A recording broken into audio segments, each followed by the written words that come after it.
Hi everyone, Myra here. We're back with Storytime. We're continuing our story of the Dancing Cats of Applesap. Da, da, da. We're continuing on with chapter 15. Okay. Get comfy. Now it would seem that Jig's drugstore was in a pretty hopeless position. Most would say, in fact, that it was in a worse position than if Melba and Miss Tooney had done nothing at all about the store going broke. For instance, if they had sat back and shyly twiddled their thumbs, nobody would have thought of calling the Globeville Humane Society to complain about the cats. Instead, the next morning a large van pulled up outside the drugstore and drove away shortly after with every one of Miss Tooney's friends packed inside. Then again, Miss Tooney would never have been summoned to Hopsburg Civil Court and been fined $500 for obstructing traffic and starting a riot in the peaceful town of Applesap, New York, declared the judge, shaking a finger at her. But, Your Honor, I don't have $500, cried Miss Tooney. Then borrow it, he answered curtly. If Melba and Miss Tooney had followed Mr. Jiggs's example and moped in a corner, Melba's mother would never have received that angry telephone call from Irma Herring's mother. You must go and apologize to Irma, said Melba's mother. For Melba, this was worse than Miss Tooney's $500 fine because it gave Irma the chance to snicker and tell everyone at school. That's what happens when you stick your neck out, Mr. Jiggs could have told them, but he wasn't talking to anyone. He was home alone behind his drawn shades, strumming his guitar. Meanwhile, the store just sat there on Dunn Street. No one moved out, and more importantly, no one moved in. The dry cleaning establishment had decided not to buy the place after all. They had heard about the Grand March, you see, and didn't want a building where 100 cats had been cooped up, going crazy for heaven knows how long. Of course, everybody had heard about the cats by this time, even though they were over at the Humane Society now. People couldn't stop talking about them. People who had seen the cats dance told others who hadn't seen, and they in turn told more people. It became important in Applesap, and even in Globeville and Hopsburg, to know someone who had actually watched the dance in person. And if you happened to be a person who had been there, then that was even more important, and you could feel very proud of yourself. So, within a matter of days, the cat dance became a legend. The more people talked, the more extraordinary the cats became, and the more exquisite their dance, and the more unusual the whole event looked. It wasn't long after that folks began to look at Melba as if she were some kind of wizard. There's our picture. Hope it's focusing. Never know with this camera. They stopped her on the street to ask questions. Curious children rode their bicycles slowly down the sidewalk in front of her house. Classmates who had hardly noticed that Melba was in their class turned around and stared at her sitting at her desk in the back of the room. When people did those things, Melba acted the way she had always acted. She blushed and stammered and held her breath until they looked away. But for once, nobody seemed to think this was stupid at all. Some people, she noticed, smiled at her timidly as if they wanted to say something, but didn't quite dare. One day, about a week after the cat march, Melba received a phone call from the Globeville City Crier.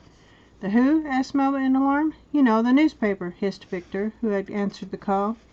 They want to talk to you. He held up the receiver to her impatiently and with a look of long suffering. This past week had been an irritating one for Victor. At every turn at school, at the Super Queen, in the street, he had been accosted by townfolk who curiously revolved in a most annoying and repetitive way about a single point. That point was Jig's cat-ridden drugstore, and by extension his shy little sister's strange connection with it. What was Melba up to, people asked. How had she gotten involved? Would the cats dance again? Was the drugstore really closed?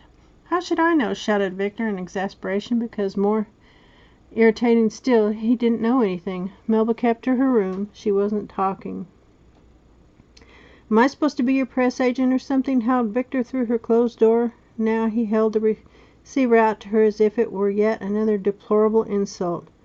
Melba didn't like talking on the telephone any more than she liked going to parties. On the phone you had to talk fast and clearly, and there was no time to think between words. People who talked to Melba on the phone nearly always ended by shouting at her, "Are you still there? Well, say something." "Come on, they're waiting," Victor said. "But what will I say?" "First find out what they want, dummy."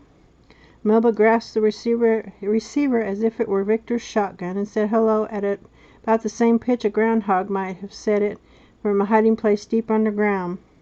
The voice that boomed out from the other end of the wire rocked her back on her heels. It belonged to Philip M. Riddle, editor-in-chief of the Glowville City Crier. Mr. Riddle was an impatient man with much on his mind. Foremost among his many worries was a dreaded fear of being beaten out for news by Hopsburg competing newspaper, the Howler. Therefore he came right to the point. "Have they called?" he bellowed at Melba. "Who?" she quavered. Mr. Riddle took this answer to mean no. "Well, thank heaven for that, anyway," he continued. "We've been tracking this story like bloodhounds for 2 solid days, and from what I hear, the Howler is doing the same. Whoever this Mr. Jackson Jiggs is, he's either never at home or not answering his phone, and this Angela Tooney, you know her, I think, has had her telephone disconnected."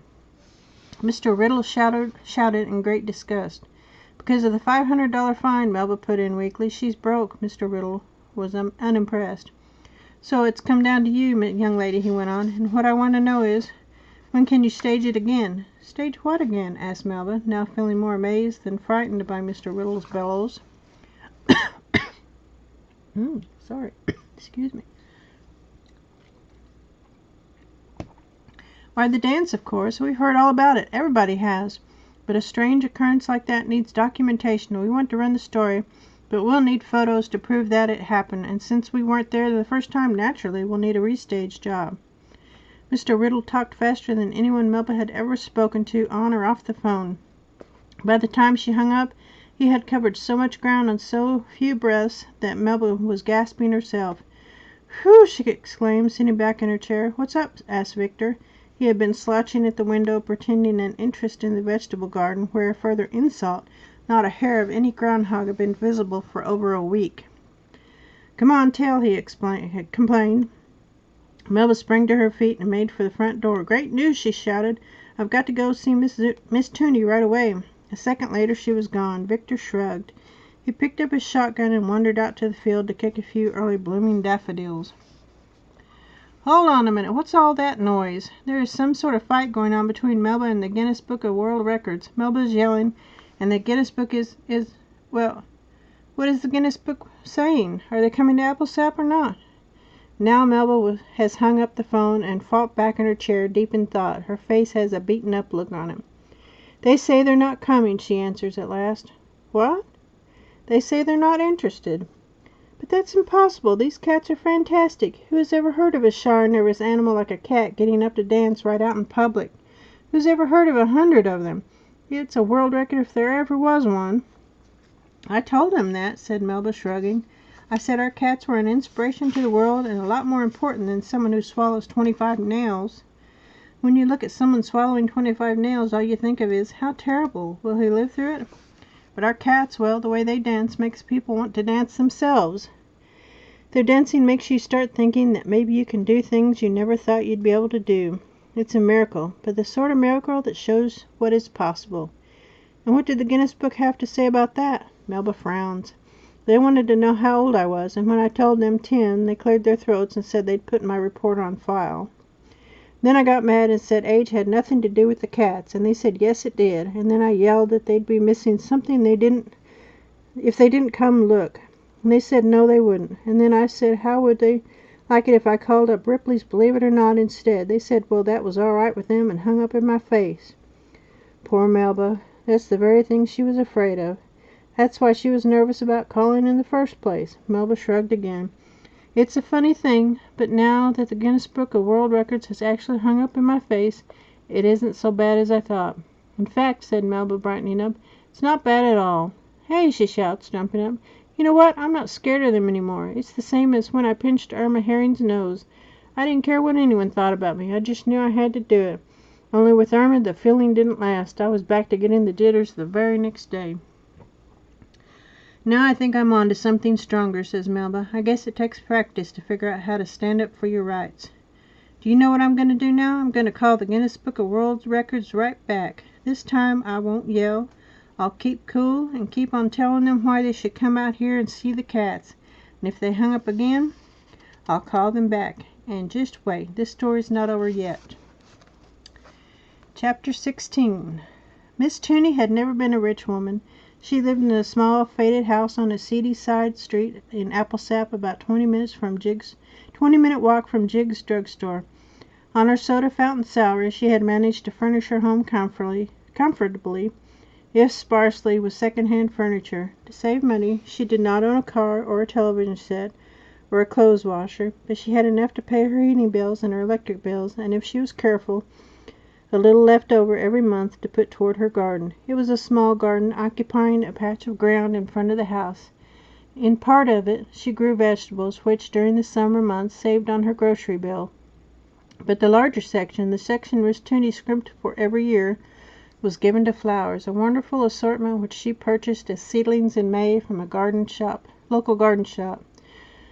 Flowers pleased Miss Tooney. Usually on a pleasant day this time of year she could be seen out in her garden transplanting mounds of pink petunias and white alyssum, and bright blue salvia with store-bought flats into the ground. Now, however, Miss Tooney sat listlessly inside her house. There was no money for this year's flowers. The $500 fine had wiped out her savings and put her in debt. Occasionally she rose to make herself a pot of tea, but even tea is expensive and soon. But Miss Tooney was not thinking about money. She had made do on little and made do on less, and could make do on less. Flowers were a luxury. Cats, however, especially cats whom one had grown fond of, who were in all the world one's truest friends, were a necessity. Miss Tooney was lost without her cats. In the long week after the van had come to take away, and how she howled against that, while spineless Jiggs merely turned his face away. In the long weeks afterwards, her face grew pale, the fuzz came out of her hair, her fierce, proud shoulders drooped, and she walked like a slow old woman. Minute by minute Miss Tooney thought only of her cats, and twice, in a fit of worry, she had visited by taxi their cages at the Humane Society. But to see them there, cooped up, frightened, rubbing forlornly against each other, had depressed her further. "Well," sniffed Miss Tooney, "at least you have each other." Yet even this would not last, she knew. 100 cats were too many for any humane society, even the most humane, to support for very long. There was the hope that a few of the least mangy and less broken down might be picked out and taken to new homes. For the rest, no one wanted them. No one cared if they lived or died. Who else but me would love Butch's smashed face and awkward limp? Thought Miss Tooney, gazing through the bars at her old friend. Given the choice between a dirty brown cat who could answer the telephone when no one was looking, and a brand new cuddly kitten, which would a new owner select? Miss Tooney came home, made another pot of tea, and sagged on her living-room sofa. There Melba found her that afternoon, and it was a measure of Miss Tooney's utter dejection that she did not so much as raise her tired eyes when Melba told her about Mr. Riddle. Even when Melba told her about Mr. Riddle's promise to personally pick up the cats from the Humane Society and drive them to the drugstore for the morning of the picture-taking, she could not be roused. "Useless, useless," was all she said in a faint voice. "Jiggs would never agree." "But, Miss Tooney, it could make the cats famous." "No, it couldn't. After the photographs are finished, they'll be carted off back to prison again. People don't care about cats. Never have and never will. Don't you start believing that one newspaper story can change that." "I never believe anything until I read anything I read in the papers, anyhow," she added, getting up a bit of steam. She slumped again. In the silence that followed, Melba lapsed into a fidget. Miss Tooney's limp misery was a strange thing to her, and Melba always grew nervous in the face of strangeness. A knocking on the front door broke the silence. Miss Tooney tensed. "Don't answer," she whispered. "I'm not seeing people." Melba sat still. The knock came again. Then, after a pause, a mournful call. "Miss Tooney, I must see you, Miss Tooney." Silence, when the old lady shook her head at Melba, and Melba bit her lip. "Miss Tooney," came the cry again. The rapping was more insistent. "It's me, Jiggs. Open the door, for heaven's sake." Melba sat up in surprise, and even Miss Tooney showed a bit of interest in this announcement. "What does he want?" she hissed. Melba shrugged in amazement. "Have you seen him since the march?" "Of course not," whispered Miss Tooney. I figured he'd locked himself into his house for good, and Well, he might after he did what he did to my cats, dancing after hours, and what a thing, she said bitterly. Tell him to go away. Shouldn't you find out what he wants, said Melba. Should I? Yes, you should. Maybe he's decided to reopen the store. Ha, snorted Miss Tooney. He's deeper in debt than I am. Well, Miss Tooney sputtered and gave in. All right, then, open the door and let the spineless fool in. But she was drawing herself up on the sofa and smoothing her fuzz into place as Melba flung open the door and helped the yellow-faced Mr. Jiggs totter into the room. That is the end of Chapter 16. Stay tuned next time for Chapter 17. We have 4 more chapters to go, 17 through 20, so stay tuned. Thanks for watching. Meow for now.